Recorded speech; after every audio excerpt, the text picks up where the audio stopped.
कैसे हो मेरे भाई बंधु। आई होप आप सब बढ़िया होंगे और अपनी स्टडीज प्रॉपर तरीके से कर रहे होंगे। तो आज हमारा बहुत दिनों के बाद नया लेक्चर एक आया है केमिस्ट्री का। ठीक है, इससे पहले केमिस्ट्री के लेक्चर्स नहीं चल रहे थे हमारे चैनल पे क्योंकि we are busy on other subject. तो कोई बात नहीं, आज हम कंटिन्यू वही कर रहे हैं जो हम लोग ने छोड़ा था। तो ज्योमेट्रिकल आइसोमेरिज्म और स्ट्रक्चरल आइसोमेरिज्म हम कर चुके हैं। ठीक है, अब बारी है हमारा किस चीज़ का, ऑप्टिकल आइसोमेरिज्म। आज हम पढ़ने वाले हैं ऑप्टिकल आइसोमेरिज्म को अच्छे से एकदम। ठीक है, विदाउट वेस्टिंग इन टाइम हम चालू करते हैं अपने लेक्चर को। तो ये रहा हमारी पहली स्टेप। ऑप्टिकल आइसोमेरिज्म है क्या?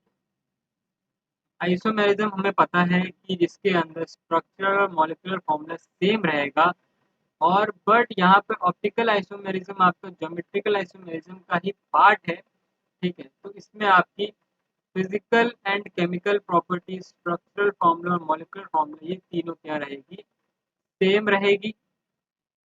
यहाँ पे डिफरेंस किस चीज़ का आ जाता है, डिफरेंस आ जाता है behaviour towards the plane polarising light.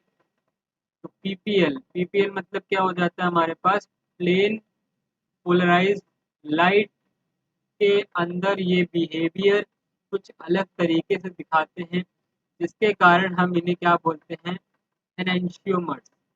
क्या बोलते हैं हम इन्हें, एनेंशियोमर्स भी बोलते हैं ऑप्टिकल आइसोमर्स को। क्यों? क्योंकि ये डिफरेंट बिहेवियर शो करता है towards the plane polarise light. ठीक है, अब यहाँ पर हमारे पास दो टाइप के हमारे पास क्या मिलेंगे, सब्सटेंस मिलेंगे। या तो वो ऑप्टिकली एक्टिव होगा या फिर ऑप्टिकली इनएक्टिव। ऑप्टिकल एक्टिव हम कब बोलेंगे और ऑप्टिकली इनएक्टिव कब बोलेंगे सब्सटेंस को, वो देखते हैं। तो जब आपके पास कोई भी ऑप्टिकल इनएक्टिव सब्सटेंस है तो वो क्या करेगा, पीपीएल को रोटेट नहीं कर पाएगा। ठीक है, उस सब्सटेंस को हम क्या बोलेंगे, ऑप्टिकली इनएक्टिव सब्सटेंस बोलेंगे, क्योंकि वो रोटेट नहीं कर पा रहा है, वो एबल नहीं है रोटेट करने के लिए किसको, प्लेन पोलराइज लाइट को। जैसे कि आप प्लेन पोलराइज लाइट को के थ्रू पास करेंगे, उसी एंगल उसी एक्सिस पे ही वो बाहर निकल के आएगा, बिल्कुल भी रोटेट नहीं होगा। ठीक है, अगर हम वही बात करें किसकी, प्लेन पोलराइज लाइट को रोटेट करने की, तो हम क्या बोलेंगे, ऑप्टिकली एक्टिव सब्सटेंस बोलेंगे, क्योंकि वो रोटेट कर पा रहा है। अब यहाँ पे दो टाइप का रोटेशन आपको क्या मिलेगा, देखने को मिलेगा। या तो वो क्लॉकवाइज रोटेट करेगा वो सब्सटेंस किसको, आपके प्लेन पोलराइज लाइट को। ठीक है, या तो क्लॉकवाइज सब रोटेट करेगा या तो एंटी क्लॉकवाइज रोटेट करेगा। तो अगर क्लॉकवाइज रोटेट कर रहा है तो डेक्स्ट्रो रोटेटरी सब्सटेंस हो जाएगा वो, और अगर एंटी क्लॉकवाइज क्या कर रोटेट कर रहा है तो वो laevo rotatory optically active substance हो जाएगा। It's that clear.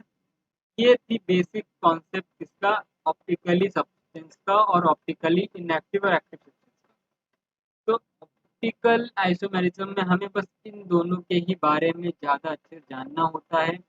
अगर कोई सब्सटेंस इन दोनों का मिक्सचर, आधा एक्स्ट्रोरोटेटरी हो और आधा लीवोरोटेटरी, तो हमारे पास क्या मिलता है, हमें मिलता है रेसिमिक मिक्सचर।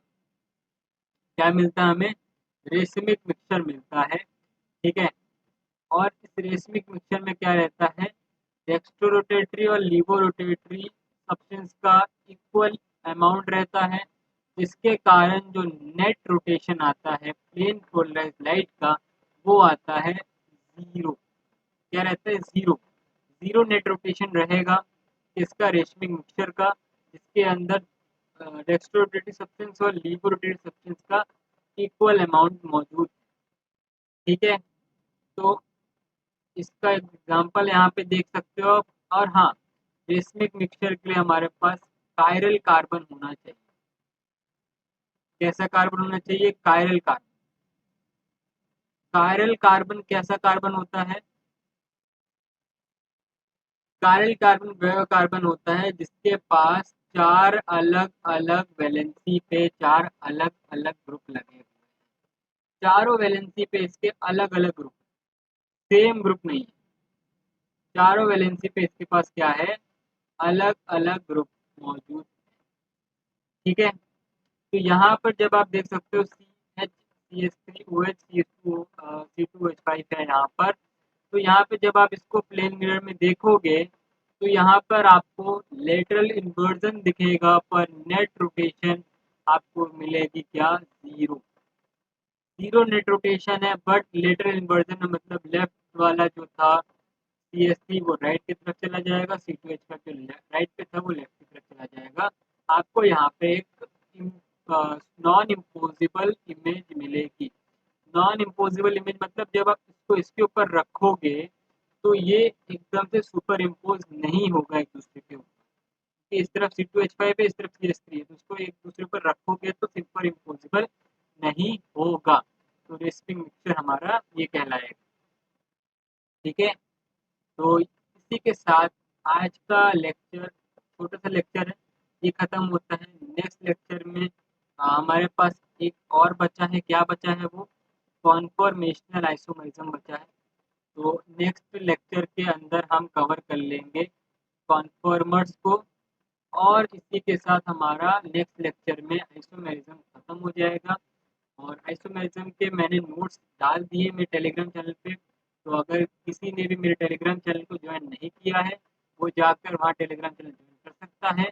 वहाँ पे सारे जितने भी लेक्चर्स हैं, सारे जितने भी नोट्स हैं वहाँ पे मैं प्रोवाइड कर रहा हूँ, वो भी हैंड रिटन नोट्स हैं, मेरे खुद के बनाए हुए नोट्स हैं। वहाँ पे जाकर आप देख सकते हो, चेकआउट कर सकते हो, और अपनी पढ़ाई को प्रॉपर तरीके से एक सही बात पे लेके जा सकते हो, ठीक है। आई होप आपको मेरे लेक्चर हेल्पफुल लग रहे होंगे। हेल्पफुल लग रहे हैं तो आपको 3 काम करना है, लाइक, शेयर, इतना काम कीजिए और हमारे साथ बैठ के अच्छे से। तो मिलते हैं हम आपको नेक्स्ट लेक्चर में, तब तक के लिए बाय।